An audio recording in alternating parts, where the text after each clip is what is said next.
Indefinite tense. आज हम क्या पढ़ेंगे कि टेंसेस क्या होते हैं और टेंसेस में कौन सा टेंस, सिंपल टेंस पढ़ेंगे। तो प्रेजेंट टेंस, हमें पता है टेंसेस क्या होते हैं। टेंसेस 3 टाइप्स के होते हैं।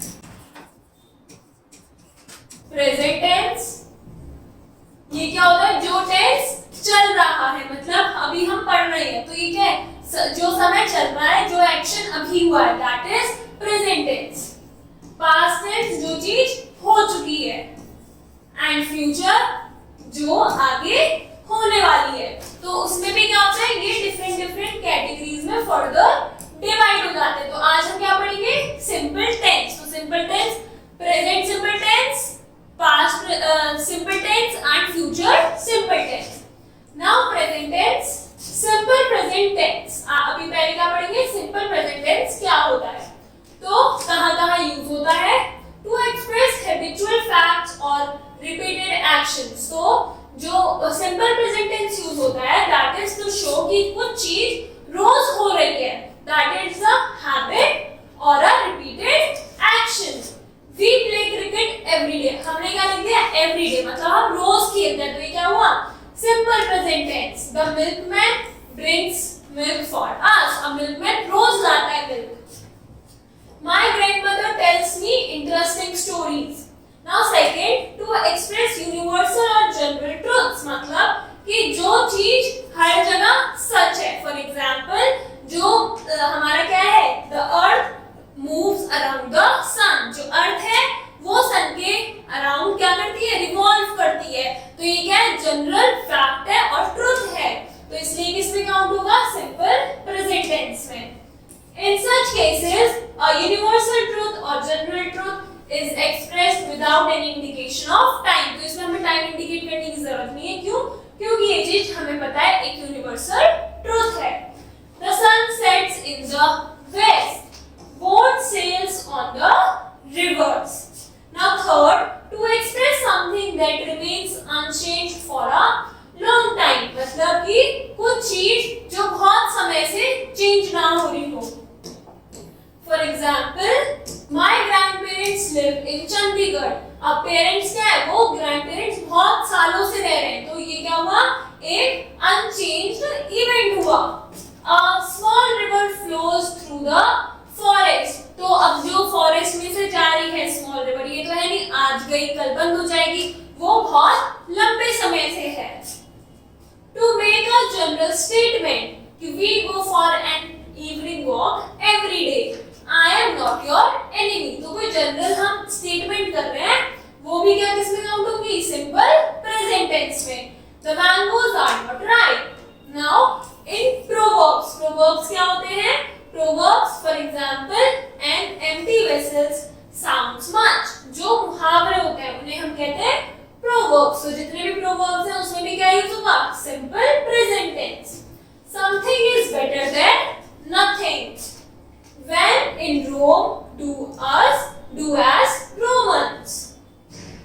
How to form sentence? अभी sentences बनाते कैसे हैं? Affirmative या negative sentences? Affirmative और negative sentences कैसे बनेंगे? Conjugation of verb to live, मतलब कि हमारा verb है to live, इसका हम affirmative मतलब positive या negative कैसे बना सकते हैं? तो I, we, you, they और any plural subject, सारे plural subjects और उसमें हम I ऐड कर लेंगे और you ऐड कर लेंगे। तो उनको कैसे लिखेंगे, live and do not live। अगर ये plural है तो हम इसको बस as it is फॉर्म में लिख देंगे। बट अगर वो क्या है, he, she, it या फिर कोई नेम है, मतलब सिंगल है, तो हम इसमें lives मतलब live में लास्ट में as ऐड कर देंगे। तो lives, does not live। अब हमने इसमें क्यों नहीं करा, क्योंकि हमने do में es ऐड कर दिया, तो does not live या फिर lives। Then interrogative sentence, मतलब कोई क्वेश्चन पूछ रहे हैं, तो अगर do I, अगर पहले do लिखेंगे, फिर अगर कुछ भी है, I है, we, you, they और any plural subject, कोई plural है तो live question mark, और अगर सिंगल है तो does प्लस जो भी सब्जेक्ट है वो singular subject plus live question mark. Now note, in negative and interrogative sentences only the first form of the verb is used. Interrogative sentence है या फिर हमारे negative sentence है तो हम उसमें s ऐड नहीं कर रहे, बस उसकी फर्स्ट फॉर्म यूज कर रहे हैं। s किस में ऐड कर रहे हैं हम? जब हमारा पॉजिटिव सेंटेंस है और वो सिंगल है हमारा सब्जेक्ट, तब हम lives लिख रहे हैं। Example, you live in Kanpur, you do not live in Kanpur. you के साथ s क्यों नहीं लगा? क्योंकि ये प्लूरल सब्जेक्ट में काउंट होता है। राधा lives in Kanpur, अब राधा क्या है? सिंगल, तो यहाँ पे lives क्यों लगाया? क्योंकि हम सिंगुलर जो भी चीजें हैं, जो भी सब्जेक्ट सिंगुलर है उसके साथ हम s ऐड करते हैं। Then Radha does not live in Kanpur, अब हमने इसमें does क्यों लिखा? क्योंकि ये सिंगल है और सिंगुलर सब्जेक्ट है और ये हमारा नेगेटिव सेंटेंस है। Then past tense, simple past tense कहाँ यूज होता है? First, express an action completed in the past, कोई ऐसा एक्शन दिखाते हैं जो कि पास्ट में कंप्लीट हो चुका है।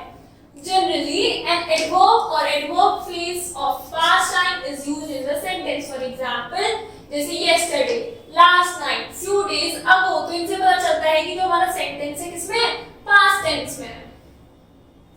We played cricket yesterday.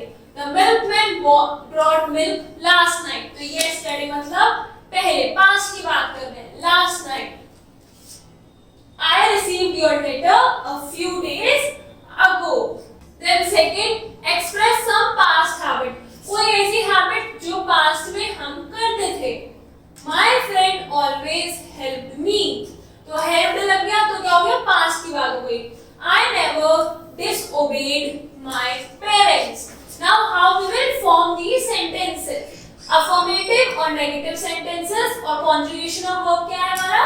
To live. तो कोई भी सब्जेक्ट है हम उसको पॉजिटिव सेंटेंस में लिव्ड, मतलब कि उसका कौन सा फॉर्म आ गया? सेकंड फॉर्म आ गया, पास्ट फॉर्म आ गया, तो लिव। और अगर वो नेगेटिव है तो डिड, डू की जगह क्या हो गया?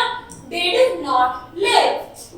इंटरोगेटिव सेंटेंस है तो डिड, कोई भी subject plus live and last में question mark. Now note, in negative and interrogative sentences only the first form of the verb is used. तो हमने क्या देखा कि सिंपल प्रेजेंट टेंस में भी जो हमारे अफर्मेटिव सेंटेंस है उसमें s ऐड हुआ था, बट अगर जो हमारे नेगेटिव और इंटरोगेटिव थे उसमें फर्स्ट फॉर्म ही यूज हुई थी। सिमिलरली सिंपल पास्ट टेंस में भी जो हमारे पॉजिटिव सेंटेंस है मतलब अफर्मेटिव है उसमें सेकंड फॉर्म यूज हुई है, नेगेटिव और इंटरोगेटिव में यूज नहीं हुई है। You lived in Kanpur. You did not live in Kanpur. Did you live in Kanpur? तो ये क्या हुआ? Positive, negative and the interrogative sentence. He lived in a small house. तो he lived मतलब कि second form, past form. Radha did not live in Agra. Did Radha live in Agra? Now future tense. Simple future tense means कहाँ use होता है ये? First, talk about things that is expected to happen in future, मतलब कुछ ऐसी चीज जो कि कब हो? जो कि फ्यूचर में होंगी। I think she will help you, तो I think she will help you, will से हमें पता चल रहा है कि कब की बात हो रही है? फ्यूचर की। I hope they will win the match, I hope that I shall, अब यहाँ शेल आ रहा है तो भी क्या? Future. I shall get good marks in the examination. Now, second is express things over which we have no control. कुछ ऐसी चीजें एक्सप्रेस करने पे जिन पे हमारा कंट्रोल नहीं होता। It will rain today. आज बारिश होगी, तो बारिश होगी उस पे हमारा कंट्रोल नहीं है। The train will arrive soon. तो will क्या शो कर रहा है? फ्यूचर टेंस है और soon लिख दिया। soon मतलब आने ही वाली है। Then third is make polite request. जब हमें कोई polite request करनी होती है, for example, will you kindly help me? अब यहाँ पे क्या help तो अभी चाहिए, but हम request कर रहे हैं, तो will you kindly help me? Will you kindly pass over the message? Will everybody listen to me, please?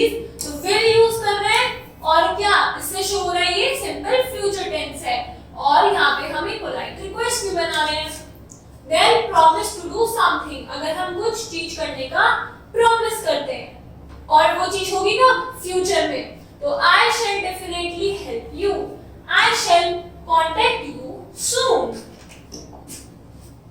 Then generally we use shall with first person subject I and we. I and we होगा तो उसके साथ shall use होगा, और बाकी other subjects के साथ हम will use करते हैं। However, they are reversed in case of strong determination, order, etc. और ये चेंज भी हो सकते हैं। Now I shall do it for you. अब अगर हम जनरल सेंस बोल रहे हैं कि I shall do it for you, ये मेरे को करना चाहिए तुम्हारे लिए। I will do it for you, ये हम जरा स्ट्रांगली करें कि मैं ही करूंगा तुम्हारे लिए।